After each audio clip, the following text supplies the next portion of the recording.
Semangat pagi, Dok. Ya, pagi. Selamat datang dokter di ruangan podcast kita. Terima kasih banyak dokter sudah meluangkan waktunya untuk berhadir dan mau untuk kita diskusi ya pada hari ini. Dokter mohon izin saya memperkenalkan diri dulu ke viewers kita. Jadi ini kita kedatangan Dokter Hendra Gunawan, spesialis ortopedi. Nah, sebenarnya masyarakat di luar itu belum begitu banyak tahu apa sih itu ortopedi atau yang kita kenal dengan bedah pertulangan ya dokter ya.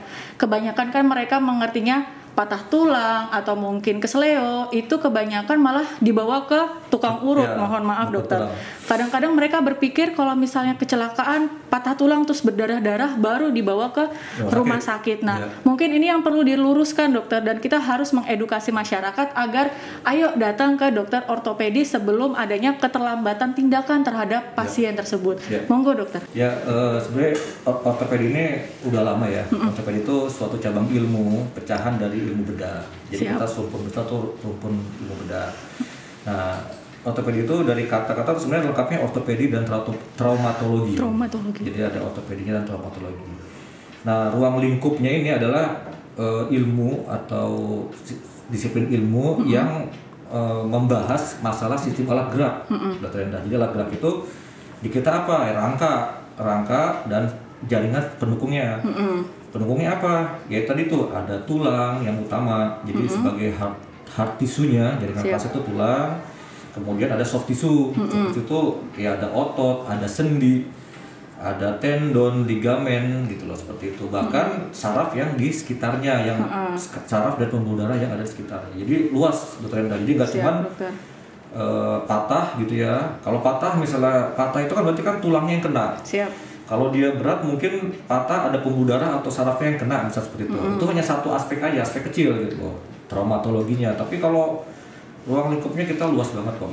Bahkan dari mulai bayi juga ada CTFE sampai orang tua-tua gitu loh, seperti itu. Nah, baik dokter, berarti terkait pertulangan ini dan mungkin sendi dan jaringan soft tissue tadi ya dok ya, ini masyarakat luar harus tahu terkait tumbuh kembang anak, bagaimana tulang dapat tumbuh dengan baik dan benar. Ini perlu adanya koordinasi dari spesialis anak mungkin ya dokter, nanti akan dikonsulkan ke dokter ortopedi untuk mengejar mungkin ada keterlambatan yang perlu dikejar. Untuk masalah muskuloskeletal ya, mungkin kalau kita bahas ini akan panjang banget dokter ruang lingkupnya, karena kan ibarat kata kita membawa masyarakat ini untuk ke jalur yang benar, harus ada contoh-contoh.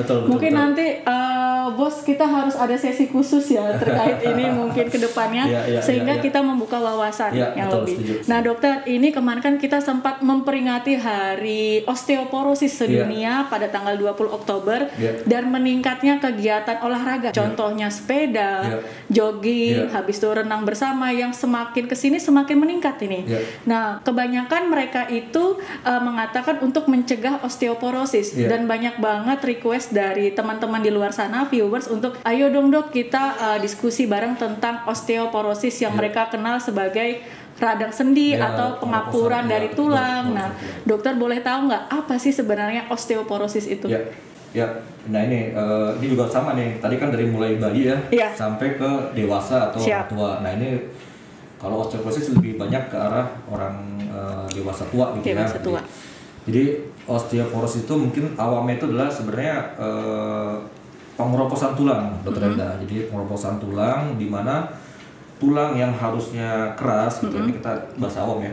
Tulang yang harusnya keras dan tebal dan keras itu tiba-tiba dia berkurang densitasnya. Jadi ketebalannya berkurang, kekuatannya berkurang. Kenapa? Ya tadi itu karena ada beberapa faktor, beberapa kondisi yang menyebabkan tulang seperti itu. Contohnya kayak misalnya ada penyakit tertentu, ada usia biasanya ya, karena osteoporosis itu identik dengan usia tua. Terus kemudian pada seks tertentu wanita biasa lebih banyak. Nah, yang berat atau yang bukan yang berat ya istilah gitu, yang jadi masalah dari osteoporosis adalah terjadinya suatu patah yang namanya fraktur patologis. Jadi si tulang itu bisa tiba-tiba karena saking tipisnya, saking tipisnya jadi dia bisa mudah patah, atau yang dibilang microfracture. Nah itu bikin sakit. Jadi bikin sakit, bikin nyeri, dan itu jadi gangguan gitu. Nah, jadi atau mungkin dengan paling sering kita perhatiin kalau orang tua, orang lanjut usia, dia jatuh sedikit langsung patah seperti itu. Itu kenapa? Karena memang secara anatomi tulangnya memang berkurang dan itu alamiah gitu loh. Kita juga nanti mungkin akan seperti itu gitu loh. Baik. Nah, kita juga akan seperti itu dan tinggal kita lihat mana yang timbulnya lebih cepat, mana yang ternyata ada sedikit kekuatan sehingga dia nggak jadi patah ketika jatuh, atau malah ada yang saking berat banget gitu. Siap. Tapi prinsipnya itu adalah suatu proses degeneratif atau proses penuaan penuaan yang terjadi pada tubuh kita. Baik dokter. Jadi mungkin logikanya tulang itu padat ya dok ya. Tulang padat seperti ini. Nah ketika osteoporosis itu banyak rongga-rongga ya dokter. Persis seperti ini dok. Seperti boleh banyak rongga-rongga itu yang berkurang gitu. Iya. Jadi dengan adanya rongga itu sehingga kepadatan tulang kan kurang. Kalau misalnya udah usia tua segala macam jatuh karena tidak padat, patah seperti itu. Patah, nah, itu yang disebut dengan yang tadi ya dok, patah patologis ya dok ya. Patologis gitu. Siap dokter. Dokter, beberapa hal yang bisa menyebabkan osteoporosis itu kecenderungan jauh lebih meningkat tajam. Ini kalau misal kita bahas terkait hormon, terkait pemberat penyakit, pasti kan viewers kita agak berat nih menerimanya. Nah, pola hidup apa yang menyebabkan mereka-mereka di luar sana bisa kena osteoporosis dokter? Jadi sekali lagi ini kan suatu proses yang degeneratif, jadi yang dari awal terus dan biasanya timbul di akhir-akhirnya gitu ya. Jadi kita pakai konsep tabur tuai gitu loh ya. Kita kita menuai apa yang kita tabur ya. Jadi waktu kita usia muda, usia apa ya, kita akan mendapatkan hasilnya ketika tua itu. Begitu pula juga dengan osteoporosis dok. Jadi tulang yang tadinya jadi gini, kalau tulang pada orangnya jadi kecenderungan tulang tuh pada usia tua tuh pasti akan mengalami pengeroposan tadi itu. Tapi kita bisa dengan kita siapkan di usia-usia kita gitu, usia muda untuk menghadapi kondisi yang akan datang, itu mungkin kita bisa mencegah ya dokter ya. Bisa ada pencegahan seperti itu. Jadi nah ini pentingnya kita nih buat viewer yang lain gitu ya, bahwa yuk mumpung yang masih muda, yang masih bisa itu, yuk kita cegah osteoporosis seperti ini gitu loh. Dengan salah satunya kegiatan sehat, olahraga bareng mungkin ya dok, kayak sepedahan gitu ya. Jadi dokter mungkin kalau saya boleh cerita sedikit. Siap dok. Ketika orang lanjut usia, mungkin ada dari viewer tuh kakeknya atau neneknya gitu ya yang jatuh, terus wah jatuh nih karena usia tua, nggak bisa ngapa-ngapain, udah itu kan kasihan gitu gitu. Jadi nanti nih kaitannya dengan ilmu geriatri nih pada untuk usia orang lanjut usia. Baik gitu, dokter. gitu. Nah dok, kalau misalnya kita bahas osteoporosis lebih ke arah ke usia tua, kan memang karena mengalami degeneratif ya, penuaan sel ya dokter. Nah kembali lagi, apakah pasien-pasien atau masyarakat yang muda kayak bayi, batita, balita, remaja, dewasa atau usia produktif 25-40 tahun ada kemungkinan nggak dok kena osteoporosis? Oh iya. Sebenarnya ada definisinya gitu ya. Jadi ada pembagiannya. Nah, ini yang kita bahas tadi itu adalah osteoporosis yang timbul karena usia tua. Nah, baik, kalau dok. usia muda itu memang ada dok. Contohnya karena penyakit tertentu misalnya gitu. Karena kondisi penyakit tertentu, atau nggak usah gitu deh. Saya banyak pasien yang patah tulang. Nah, patah tulang terus kemudian dia kan nggak jalan, pasang pen dia nggak jalan gitu, terus kakinya digantung kemana-mana gitu loh. Nah kemudian pasiennya nggak berobat ya gitu, dan dia ketakutan sama patahnya karena sakit. Nah jadi jalan itu dengan cara yang salah, dia nggak diinjekan. Harusnya kan ideal lagi dok. Jadi ketika dia patah ada tahapannya gitu, latihan. Misalnya patah di kaki, di tungkai bawah misalnya gitu ya. Nah dia harus diinjekan dok supaya kuat gitu loh, karena dia kan masih muda. Nah karena patahnya kemudian dia nggak diinjekan, jadinya keropos tulangnya. Karena nggak ada stimulus atau latihan ya dok ya. Tidak ada rangsangan gitu loh. Jadi si tulang ini kurang paham, kurang kuat jadinya. Akhirnya kita kadang-kadang suka bilang wah ini osteoporotik ini gitu, atau disease osteoporosis. Kenapa? Karena rapuh tulangnya gitu. Nah jangankan itu jadi nanti dia mungkin bisa ada resiko patah ulangan. Karena apa? Karena osteoporosis yang akibat tulangnya. Atau beberapa penyakit tertentu, misalnya kayak penyakit gagal ginjal pada usia muda, misal seperti itu bisa yang osteodystrofi misalnya gitu. Itu juga sama, bisa dok, bisa jadi pengeroposan tulang juga. Iya, gitu. karena mungkin kalau kita mau bahas secara ilmiahnya ya, ada keterkaitan sama vitamin K, estrogen segala macam. Nanti gitu. Mungkin memang harus ada seminar khusus nantinya di tahun depan mungkin ya Dok ya, jadi pembicara inti. Jadi kan masyarakat di luar sana untuk mengkonsumsi vitamin yang baik dan benar itu bisa dikejar sehingga mencegah osteoporosis di usia dini. Nah, dokter mohon izin kalau misalnya usia tua kan patah tulang dikit nih, aduh kretek gitu kan usia tua, pasti mereka paham nih, aduh udah osteoporosis nih, udah pengapuran. Nah kita yang muda nih dok, kalau misalnya tidak ada kasus kayak patah tulang, benar-benar tidak ada apa-apa, tiba-tiba gimana caranya kita mengetahui bahwa kita sedang kayak ada tanda-tanda osteoporosis, gimana cara kita mengenali? Saya pernah baca jurnal juga, sebenarnya osteoporosis ini bisa dikatakan tidak bergejala, sampai dia menimbulkan gejala gitu.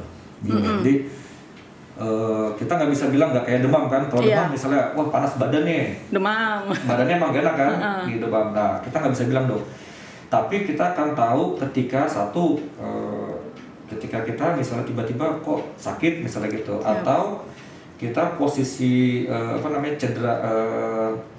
cedera ringan, jadi jatuh dalam posisi mekanisme cederanya ringan, tapi dia bisa sakitnya hebat banget gitu. Dan itu pada usia-usia mendekati 40-an gitu ya, atau 50-an seperti itu. Atau bisa juga mungkin gini dok, biasanya kalau orang tua nih, saya mau cerita dikit. Jadi kalau orang tua itu ada yang jadi tidak diketemukan ya, dia nggak ada keluhan, tapi orang luar atau anaknya atau cucunya melihat misalnya kakek neneknya gitu, nek kok kenapa sekarang tambah bungkuk ya, misalnya gitu, atau nek kok tingginya berkurang gitu loh. Jadi yang tadinya tingginya misalnya sama ini ya, sama anaknya gitu, sekarang jadi jauh anaknya, ya anaknya tumbuh ya, tapi dia kelihatan kayak ini gitu loh. Jadi posisi dia bungkuk atau seperti itu yang dibilang tanpa gejala sebenarnya. Tanpa gejala ya. Tapi orang luar melihatnya seperti itu gitu loh. Nah rupanya ya akhirnya kita dilihat, dicek, nah itu ternyata dok di tulang belakangnya itu biasanya kalau yang bongkok itu ada pengapuran atau ada pengeroposan yang ada patah gitu loh. Sehingga patah yang tadinya tulang belakang itu bentuknya segi empat, jadi dia berubah seperti itu. Ya. Nah, jadi sebenarnya tanda-tanda seperti tadi itu, postur yang berubah, kemudian dia jatuh ringan tapi kok sakitnya berat banget gitu loh. Terus postur, terus kemudian tinggi badan yang berubah. Atau terkadang ada juga nih, saya juga ada pasien ibu-ibu udah tua gitu ya, lanjut usia, datang dia bingung, dia pakai baju gamis, dok kenapa kok baju gamis saya panjang banget ini, padahal bukan gamis saya yang panjang kan sebenarnya kan, gamisnya tetap segitu aja kan, gitu. Tapi badannya yang berkurang. Lo tahu dari mana? Si ibu itu cerita gitu, iya ini tadinya kalau jalan nggak nyapu gitu loh, sekarang kok kayak bajunya kok nyapu gitu loh. Jadi akhirnya dijelasin bahwa iya bu, ini ibu ada beberapa ini, benar kita cek, kita lihat gitu. Jadi memang nggak ada keluhan dok, nggak ada keluhan. Sampai si ibu tuh aware gitu, kok kenapa badan saya kok jadi tambah pendek gitu loh. Emang ada ya tambah pendek ya seperti itu. Itu dok contohnya gitu. Contoh gejala yang itu ya. Jadi dia osteoporosis itu pasti timbul gejala itu dari yang kelihatan itu, atau ada patah. Yang patah yang patologis, jadi patah yang nggak ketahuan, tiba-tiba dia patah, tiba-tiba dia pasti ada sensasi nyeri sama keterbatasan gerak ya jadi dok. Jadi nyeri. Jadi mungkin saya tambahin dok yang tadi itu, contoh osteoporosis itu tulangnya tuh kayak spons gitu? Bukan lampu semprong ya. Ada kan lampu lilin. Oh ya. Ada semprong ya. Tahu. Nggak ngerti dong ya. Saya kan masih muda, kadang-kadang nggak tahu dok lampu gitu. Kayaknya generasi milenialnya udah nggak tahu kali ya, nggak tahu. Ini milenial. Saya masih sempat ngalamin. Jadi semprong itu kan kalau dipikir keras kan ya. Jadi nggak usah diketok-ketok, diraba aja kan keras ya. Padahal tuh pada hakikatnya tuh disentil dikit aja bisa patah dia gitu. Hancur. Persis kayak gitu. Kopong gitu kan dok? Iya. Jadi sponi. Apa itu kopong gitu. Jadi kosong dia seperti gitu itu. Ya? Itu pas banget untuk menggambarkan keadaan osteoporosis. Tadinya tulang penuh, isinya tuh penuh, ada jaringan, tiba-tiba jadi kayak semprong gitu. Baik dokter. Nah tadi kan dokter sempat menjelaskan untuk osteoporosis kasus-kasus pada salah satunya adalah pasien wanita. Nah apakah memang untuk pasien-pasien osteoporosis yang dokter sudah berikan pelayanan ini memang cenderung lebih banyak ke perempuan dok, dan ibarat kata usia berapakah paling banyak itu kasus terjadi dokter? Ya benar. Ini ada literatur bilang bahwa osteoporosis ini ada yang namanya faktor risiko dok ya. Faktor risiko itu ada faktor risiko yang tidak bisa dirubah gitu loh. Jadi yang ya udah kodratnya gitu ya, udah ada sananya. Salah satunya adalah satu umur dok. Umur kan ya makin tua makin jelas ya. Umur, jadi makanya kenanya itu pada usia tua. Yang kedua jenis kelamin. Maaf ini wanita, ibu-ibu ya itu cenderung banyak dok kena osteoporosis dibandingkan bapak-bapak gitu loh. Dibandingkan pria gitu ya, pria itu. Kenapa? Karena berkaitan dengan hormon gitu loh. Hormon estrogen estrogennya pada usia-usia tersebut menopause ya dok ya, sudah berkurang, akibatnya ya tadi gangguan metabolisme tulangnya. Baik dokter. Sehingga kalsium yang tadinya harusnya banyak ditumpuk, ditabung, nah nabungnya kalsium di dalam tulang itu karena pengaruh estrogen dok. Jadi kalau estrogennya nggak ada, bukan habis ya, maksudnya berkurang karena sudah nggak produksi ya pada menopause itu, otomatis sudah ada kekurangan dia. Jadi kekuatan untuk menabung itu jadi kurang kalsium itu. Ya, jadi situlah. Jadi akhirnya yang tadinya tulang itu dia ada kotak-kotak, ada kalsium banyak, kalsiumnya diambil, tapi nggak diisi lagi, diambil. Akhirnya tadinya misalnya ada 5 baris, tinggal 2 baris, 1 baris, jadi rapuh gitu loh. Iya, karena masyarakat di luar sana taunya osteoporosis, dia buru-buru mengkonsumsi vitamin K banyak. Vitamin D. Maaf dok, vitamin D banyak banget. Sedangkan yang mengubah vitamin D itu nggak vitamin D plek ke tulang nggak ya dok ya, harus hormon estrogen yang mengubah sampai molekul kecil sehingga bisa terpakai di tulang itu ya dok. Ini persis itu dok, persis kayak tadi tuh. Jadi kalsium untuk masuk ke tulang itu dia butuh perantara. Iya siap dok. Tadi itu salah satunya adalah vitamin D tadi. Vitamin D dokter. Vitamin D. Terus kemudian dia butuh juga katalisator atau fasilitator seperti hormon estrogen gitu. Jadi nah kalau 2 faktor ini yang utama dok ya, masih banyak lagi sebenarnya faktor banyak lagi, termasuk juga hormon yang lain. Nah kalau terganggu ya jadi jadi berkurang ya. Harusnya jadi kalsium itu ada di dalam tubuh dok, dalam pembuluh darah banyak. Nah dia harus disimpan ke dalam tulang. Nah terus untuk masuk ke sini dia kan nggak bisa langsung tiba-tiba nyimpan gitu, nggak bisa. Dia butuh istilahnya butuh tadi tuh vitamin D dan estrogen. Nah kalau ini nggak ada, muter-muter aja dalam tubuh kalsium, tidak di tulang. Tulangnya jadinya keropos karena nggak masuk kalsiumnya gitu loh. Siap, gitu. Jadi ini juga sekarang lagi rame nih vitamin D kan. Memang sebenarnya udah lama sih dok, udah lama. Nah vitamin D itu sebenarnya ini murah banget gitu loh. Murah dalam arti kata sinar matahari pun memproduksi sebenarnya. Makanya kalau kita perhatikan ya, orang-orang yang jarang berjemur ya, jarang itu tuh resiko banget kekurangan vitamin D. Sekarang berkaitan dengan COVID, yang ternyata vitamin D itu nggak cuma hanya untuk tulang, dia juga sistem imun. Jadi orang udah mulai rame-rame tuh berburu lagi, tadi tuh berjemur. Kemudian vitamin D-nya dikonsumsi segala macam, itu ke sana. Nanti kapan kita bahas deh. Ini harus ada waktu khusus, bisa sebentar ya dok ya. Nah dokter, sekarang kan kita lihat nih tren yang anak milenial sekarang itu kan kayak ngopi terus 24 jam nonstop atau minum soda itu dok. Apakah konsumsi seperti itu akan membantu memperberat kondisi tulang dokter? Ini harus dikasih tahu. Karena kalau nggak dikasih tahu, mereka yang di usia produktif ini yang ibarat kata tulangnya seharusnya baik-baik saja, malah jatuhnya kayak lebih buruk daripada orang tua mereka gitu yang menjaga kesehatan dengan baik. Ya mungkin ini larinya mungkin ke arah metabolisme kalsium dari makanan. Karena contoh dok, kenapa kita disuruh minum susu misalnya gitu. Susu itu kan dia mengikat kalsium. Jadi begitu kalsium itu pintu pertama itu ada di usus dok, usus halus. Jadi begitu kita minum susu, pasti susu itu apapun mereknya lah pasti mengandung kalsium kan. Nah, jadi begitu lewat usus pasti ada yang nyangkut tuh kalsiumnya. Nah mungkin soda, saya juga nggak ngerti banget, mungkin soda itu pengaruhnya ke sana. Jadi soda kan boro-boro bawa kalsium, bawa apa kan ya, atau kopi seperti itu. Jadi mungkin itu pengaruhnya ke sana. Tapi jadi suka kan, nih kalau patah minum susu ya gitu. Ya karena itu hakikatnya. Iya benar dokter. Sutulang seperti itu karena dia mengikat kalsium. Dokter ya. Nah, yang penting sebenarnya gitu dok, kalau usia muda yang penting tadi itu yang saya bilang tadi yang ilmu tabur tua itu. Nah kecenderungan sekarang itu kan olahraga kurang ya.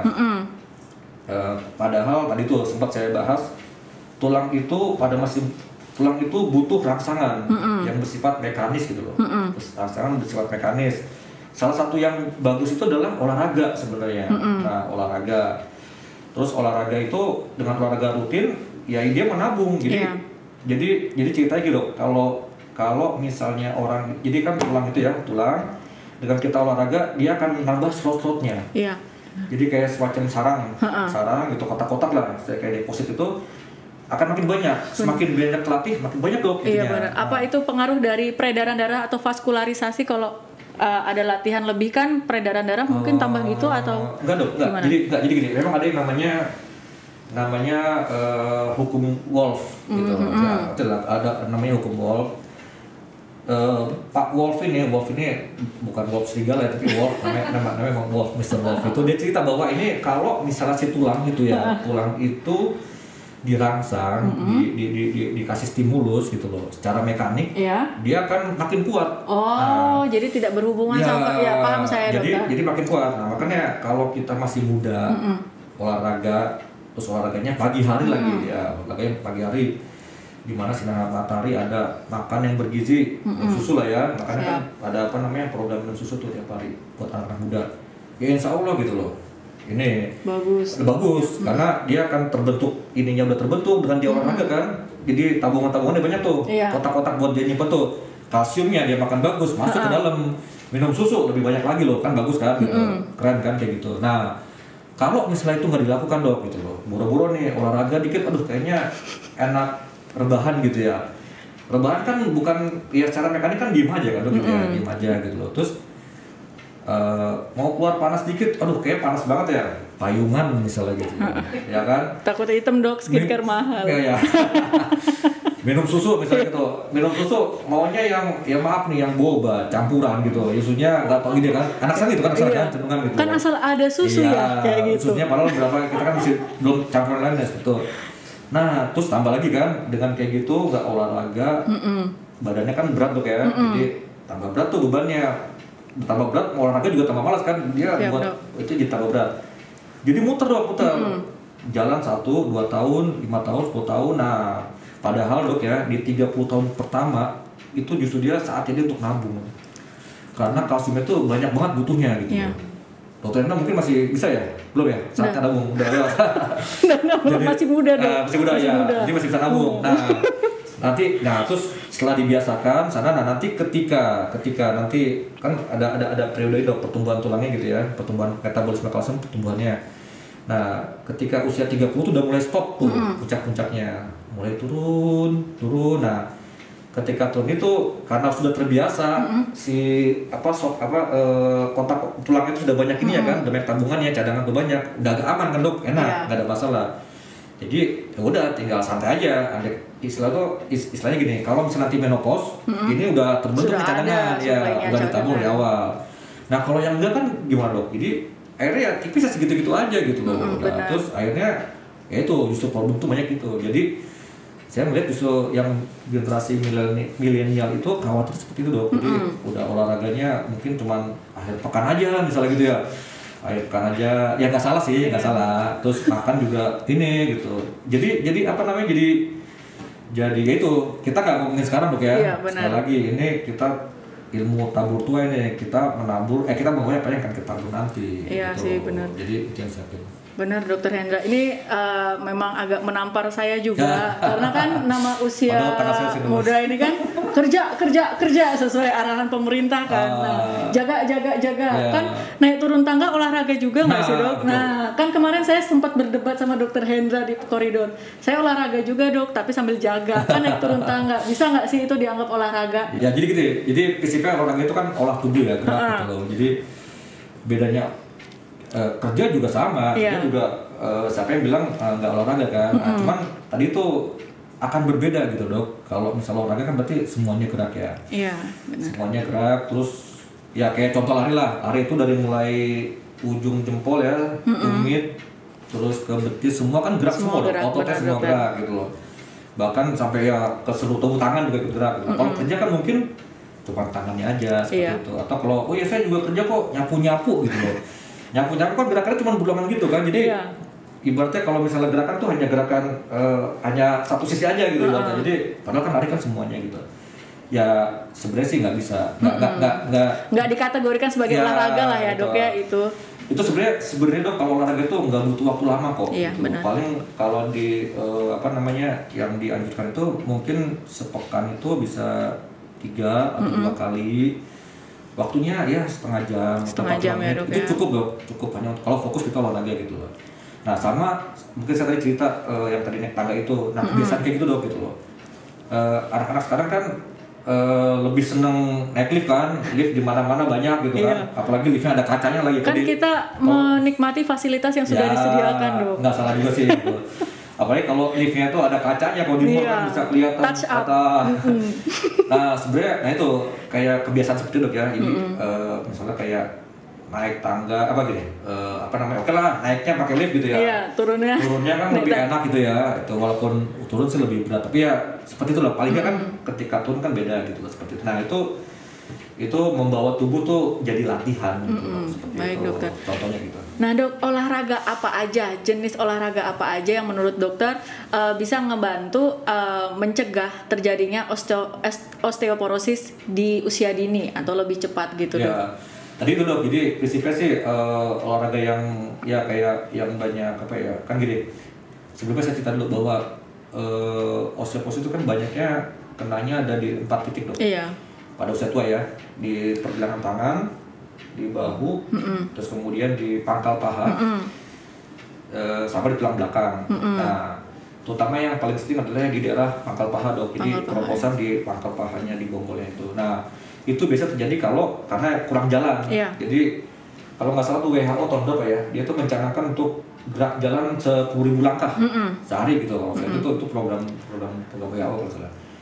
Nah jadi olahraga sifatnya weight bearing dok, kakinya ditapak itu lebih bagus sebenarnya untuk osteoporosis, untuk kekuatan tulang-tulang paha. Ya mungkin yang paling bagus ya kalau menurut saya kalau emang bisa lari ya dok ya. Atau misalnya jogging minimal atau jalan biasa seperti itu kayak gitu. Nah kalau misalnya sudah kena tulang belakangnya, mungkin kalau dia dibawa di weight bearing diinjekan itu sakit, mungkin bisa kita pilih kayak renang misalnya dok. Renang itu kan dia cuma tiduran aja kan, kakinya gerak. Tapi itu hakikatnya dia memperkuat otot panggul ya, kayak otot punggung, sehingga efek dari patahnya tulang atau keroposnya tulang itu bisa diminimal gitu. Seperti itu. Jadi lari, olahraga itu atau renang gitu. Gitu, yang utama. Jadi memang untuk tulang-tulang ini memang harus distimulus ya dok ya, biar mereka paham nih kalau untuk ibarat kata penguatan di tulang itu sendiri. Nah dok, itu kan kasus untuk yang pencegahan. Nah untuk pasien-pasien dokter yang sudah mengalami osteoporosis, bagaimana caranya untuk mencegah agar cederanya atau keluhan yang ditimbulkan jauh lebih berat? Apakah mereka wajib nih kontrol ulang, minum obat yang secara rutin atau bagaimana dok? Ya jadi sekali lagi ini kan penyakit degeneratif, memang dia akan berjalan terus dan itu akan tambah jelek ya. Karena kan ya kita ngomongin mesin mobil aja lah, kita makin kausan lah gitu ya, kan kecuali diganti onderdilnya kan, nah kan nggak mungkin ya ganti. Tapi manusia diganti tulangnya LP itu, nggak ada kan? Tulang Pak Samsu. Jadi memang kita nggak bisa menggantinya, kita ya udah kita konsep itu. Nah jadi kalau yang biasa sih yang pasien saya itu biasanya kalau sudah ada keluhan dok gitu, misalnya kayak ternyata dia sudah patah tulang pahanya, pangkal pahanya patah misalnya gitu karena dia terjatuh, terpleset misalnya gitu kan, tahu-tahu tadinya bisa jalan nih Simba, terus tiba-tiba setelah jatuh nggak bisa jalan, dilihat dipatah, oke ini ya biasa sih kita kasih kasih treatment ya, biasanya operasi, kemudian dipasang pen, seperti itu. Nah kemudian ya kalau kayak gitu berarti kita akan mencegah patah di sebelahnya dok gitu loh. Ya tadi tuh dengan cara ya kontrol obat, ada obat-obat yang diberi kayak vitamin tulang dan sebagainya gitu. Bahkan untuk program jalannya dia supaya dia jangan jangan terpleset dan jatuh lagi kayak gitu. Baik. Berarti adanya kolaborasi antara spesialis ortopedi sama rehabilitasi medik ya dok nanti ya. Saya juga ada sama fisioterapi, sama penyakit dalam juga ada nih. Kalau ternyata dia ada problem, misalnya problem geriatrinya, saya akan kontak ke dokter penyakit dalam. Gitu. Tadi soalnya dokter ada menjelaskan untuk osteoporosis ada juga penyakit-penyakit tertentu yang menyebabkan osteoporosis itu ya dok ya. Nah jadi kalau misalnya viewers di sana ada keluarga atau diri sendiri mengalami keluhan-keluhan yang terjadi seperti itu, lebih baik ayo kita kontrolkan ke fasilitas kesehatan sehingga apa yang perlu dilakukan dan di treatment segera dilakukan sehingga mencegah cedera yang lebih berat ya dokter. Mencegah cedera dan kecacatan dok, gitu loh. Jadi karena kalau dia udah buat contoh orang tua misalnya karena di treatment dengan benar, akhirnya ya maaf BAB, BAK cuma bisa di tempat tidur kan kasihan orang tua sendiri, wah ini nggak bisa gitu. Nah itu ini yang banyak loh, ini paling banyak kasus. Jadi ya kita bisa kok walaupun usia tua kita bisa treatment, bisa operasi. Ya tentu kita cek dulu ya gitu. Iya benar dokter. Karena yang penting nggak boleh kesakitan kan gitu. Jadi jangan diabaikan juga dok. Misalnya, ini udah tua lah itu, jangan juga seperti itu. Iya, nah kalau udah kena seperti itu biasanya karena osteoporosisnya kita bisa tangani dengan baik. Siap dokter.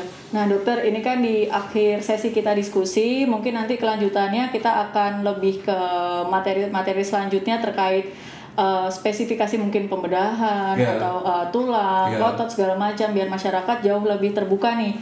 Karena biar tidak miss tindakan yang dilakukan yang bukan sama ahlinya ya kan ya, karena kebanyakan di Indonesia ini untuk edukasi terkait itu agak sedikit rendah kan dok ya. Nah dokter ada pesan-pesan nggak untuk masyarakat di luar sana untuk mencegah osteoporosis dan untuk mereka yang sudah osteoporosis bagaimana biar tidak patah semangat dan tetap menjalani kehidupan sehari-hari lebih baik gitu dokter. Mungkin saya mulai dari yang ini ya, yang penderita yang sudah divonis gitu osteoporosis, ya, sudah divonis dengan diagnosa osteoporosis gitu, baik, atau sudah mengalami patah tulang. Prinsipnya ya selama nyawa kita masih ada gitu ya, badan kita masih ada sih masih bisa ditangani gitu loh. Jadi masih ada kemanfaatan tuh ada gitu loh. Jadi jangan patah semangat. Mungkin kita kan ada rehab medik gitu ya, ada penyakit dalam, kita bisa berkolaborasi nih misalnya gitu. Ini lama nggak jalan nih, si nenek Simbah lama nggak jalan. Oke, apa yang bisa kita lakukan supaya dia bisa paling tidak untuk geriatri dok ya, geriatri saya berpikir ya misalnya dia dipanggil gitu ya, palingnya kan husnul khotimah gitu loh. Jadi nggak dalam keadaan karena dia kesakitan. Jadi kan kasihan kalau dia teriak kesakitan gitu kan, karena ini kan kasar tuh dia nggak bisa ngapa-ngapain misalnya gitu kan, kasihan gitu. Jadi itu yang terberat ya dok ya. Nah kalau misalnya yang sudah osteoporosis yang sudah ditangani, misalnya dia udah ada patah di sebelahnya, misalnya panggul sebelah kanan patah, ya kita cegah jangan sampai panggul sebelah kiri. Gimana caranya? Tadi itu kita di rehab medik juga ada caranya, jalan gimana supaya jangan kepleset lagi simbah itu. Terus ada beberapa rumah, ini juga sama dok, juga jadi masalah sosial. Kayak di rumah harus ada penerangan, nggak boleh ada anak kecil main gitu seperti itu.